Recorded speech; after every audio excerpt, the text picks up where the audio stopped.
আজকে ছিল পাশের বাড়ি থেকে ইনভাইট, তো সেখানেই চলে আসলাম পাশের বাড়ি ইনভাইট খেতে। আর এটা ছিল গৃহপ্রবেশের খাওয়া দাওয়া। তো প্লিজ পুরো ব্লগটা তোমরা এনজয় করো।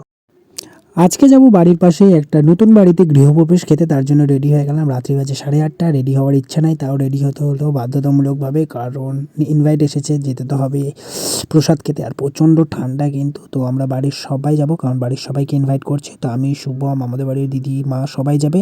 তো চলো, একদম বাড়ির পাশে, একদম গেট খুললাম, পাশের বাড়ি। এই যে গেটটা খুললাম, দেখতে পেলে ওই যে বাড়িটা লাইট জ্বলতে এসেছে নীল কালারের, ওটাতেই যাব।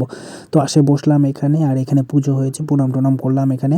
তো গৃহপ্রবেশ হয়েছে নতুন বাড়ি। তো এখানে শুভম বসে কি দেখতেছে ওই সাইডে জানি না। আর এদিকে আমি বসছি, আর ওদিকে খাওয়া দাওয়া হচ্ছে। সন্ধ্যা থেকে খাওয়া দাওয়া হচ্ছে, কীর্তন হচ্ছে। আমরা ভাবছিলাম কি মনে কীর্তন শেষ হবে তারপরে, কিন্তু এমনটা না, বলে সন্ধ্যা থেকে খাওয়া দাওয়া হচ্ছে।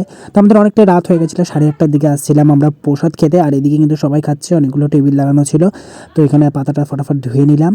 তো আসে বসে গেছি, আসে বসে ওদের খিচুড়ি দিয়ে এলো, গরম গরম খিচুড়ি। শীতের সময় তো খিচুড়ি সেরা লাগে খাইতে। আর এরপরে দিবে, প্রথমে দিয়েছিল একটু ঘোলা প্রসাদ, যেটাকে বলে সিন্নি বলে। তো সেটা দিয়ে আমাদেরকে দেয়নি, আগেই চলে গেছিলো। তারপরে আমি বললাম যে খিচুড়ি দিতে আসছিলো, তারপরে সে আবার দিয়ে গেলো। এই যে আমার পাতে দিল সিন্নি প্রসাদ, এই শুভমকেও দিল। আর খিচুড়ি, ঘাটি, সিন্নি প্রসাদ করেছিল, পাঁপড় ভাজা করেছিল, চাটনি করেছিল, একটা করে মিষ্টি দিয়েছিল। তো প্রচণ্ড ভালো হয়েছিল খিচুড়িটা। আর আমরাও যেন পরের দিনকাও খেয়েছিলাম, পরের দিন বাঁচে গেছিলো।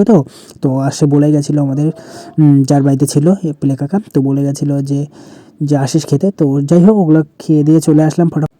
তো খাওয়া দাওয়া করে আসে ভিডিওটা এন্ড করলাম। তো আজকের ব্লগটা এতটাই, দেখা হচ্ছে নতুন কোনো ব্লগে, ততক্ষণের জন্য টাটা।